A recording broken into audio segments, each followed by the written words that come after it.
I committed to being a board member for the Welcome Home organization because I'm a veteran. I love what the WHO organization stands for. I love the fact that you have a veteran outreach for us. We have soldiers in the Army right now that can't afford regular housing if they was to get out of the Army. Army housing is provided, but what if they get out, decide to do 8 years and get out?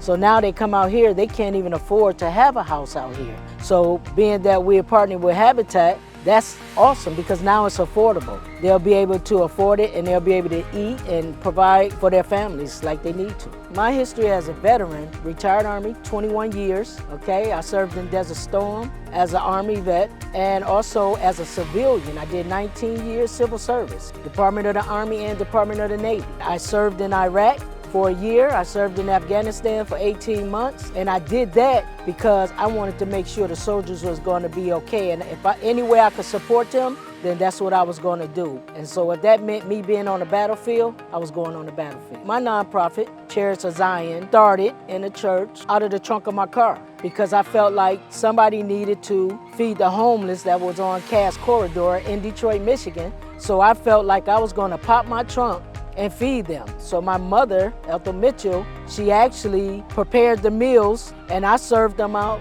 of my trunk. After that, and then our church, we developed Chariots of Zion with the efforts behind me creating a 501c3 to do that. And we just used really personal money and any donations that we got, and we went out there and fed the homeless. So with my nonprofit organization meeting the WHO organization, I just think we're all for veterans and homeless. It was just a relationship waiting to happen. My plan right now is to go back to Louisiana and I'm going to sit down and I'm going to talk to them about the relationship that you guys have up here in Jackson, Michigan with the WHO organization and Habitat for Humanity. And I'm going to explain that partnership and I'm going to describe to them how it helps us as veterans, and especially the veterans coming out that didn't make a very good plan or had to get out early or, just don't know how to move forward when they get out here. Because a lot of veterans have to come home and live with their parents or live with family members in order to survive.